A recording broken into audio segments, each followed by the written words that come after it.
So Mira, you're on.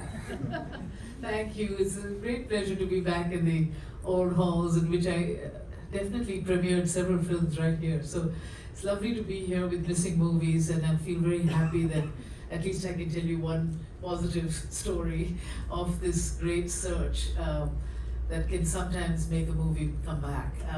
With Mississippi Masala in March 2020, the London Indian Film Festival, something out of the UK, asked me for a print of Mississippi Masala to show at a festival.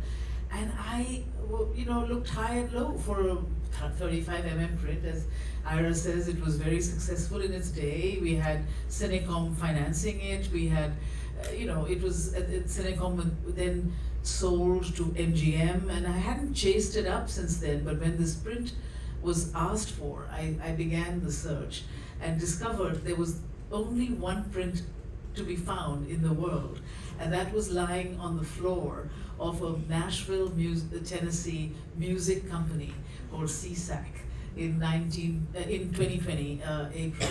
What had happened was the film had been financed by Cinecom and then sold after the death of the owner of Cinecom, Stephen Swid. It was sold, the library was sold to MGM, but a part of that library was then sold again to another company called SBK, also owned once upon a time by Stephen Swid, which was a music company. And for some strange reason, the only film that they got the rights for in this CSAC, this Nashville, Tennessee company, was Mississippi Masala. I contacted CSAC, and there's a wonderful guy called Reed Waltz who was running CSAC, and he said, we don't know what we're going to do with this print. There's nothing we do with film. And I said, can I just have the print for this festival? He allowed us. We showed it in the festival. It won the most popular film of the audience in the festival in 2020. And as a result of that, which was in June 2020, there were a lot of requests for the film in different festivals in different parts of the world. And then of course we all know the pandemic hit, and I thought, well, this is a chance. We should now pursue getting this film back.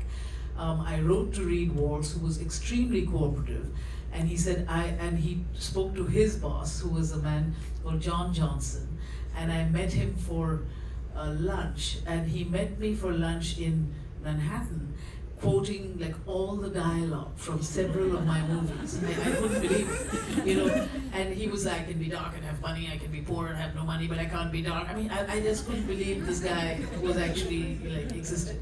Anyhow, he took me to lunch, and he agreed that since there was no home in CSAC for a film, that he would give it to me for $1. And I was just amazed. And then, of course, he said, and CSAC said, that we had to get a quitclaim agreement.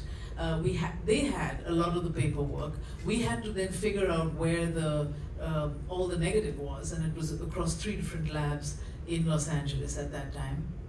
But we had to get my agent and lawyers here, George Sheenshank and Bart Walker, to handle this quitclaim agreement, which is an agreement that Sue will tell us about later, but an agreement that basically indemnifies CSAC, or the company that you're getting the film rights from, against any lawsuits that may or may not happen in the time to come. That I, Mira Nair, take on that responsibility.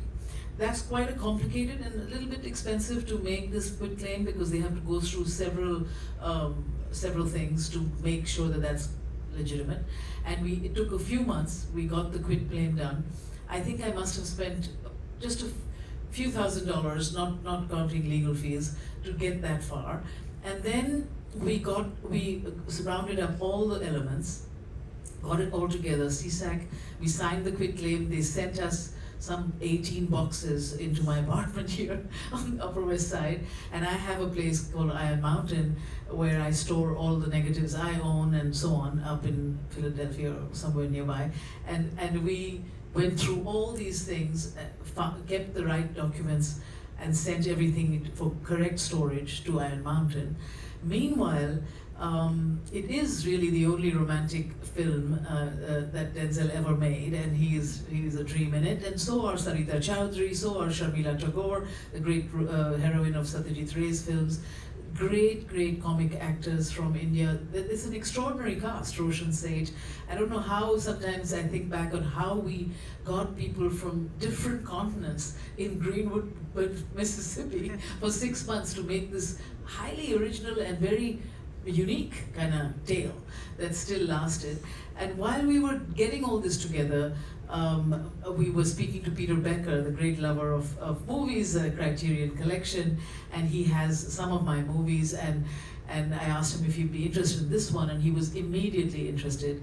And he made a deal with us, which allowed us, and him, and Criterion and us, to restore the entire picture in sound as well to 4K, and that cost about $50,000, which they subsumed, and we made a little more money than that from them to give them North American rights for, I think it was, I don't know, 4 years maybe, or some limited amount of time, and that, and us the rights to use this color corrected 4K, this extraordinary beautiful restoration in the rest of the world.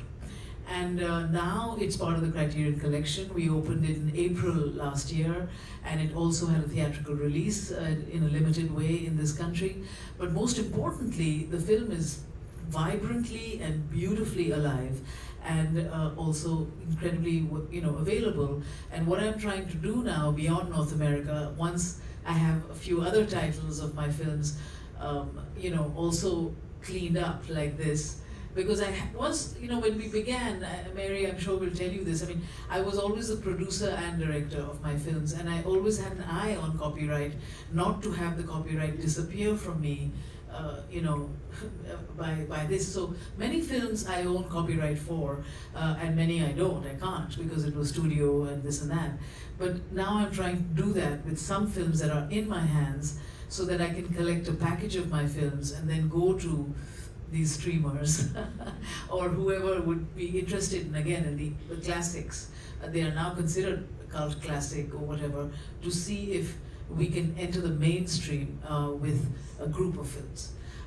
Notably also Monsoon Wedding, which is having an entirely new life as a stage musical, which I also directed. As Ira said, it's out in Brooklyn, but we're expecting to go to Broadway in a year or so with the play, and all over the world with the musical. So it would be a great time to have that film also be alive and very easily available. So anyway, that's my story in a nutshell, and I really look forward to hearing Mary's story, and Sue, who's helped so many of us get through the legal hurdles of what this was. Yeah, I just want to underline, I mean, that it's amazing that you managed to pull all this off. I mean, it really is. And it's, the fact that you ended up with cooperative people is, I mean, unique, almost miraculous. But I also want to underline the fact that you said it was $50,000 to get the movie ready in order to have a 4K transfer done, so that. Yeah. Approximately, they said they'd be covering that, and that was the figure that I recall. Right.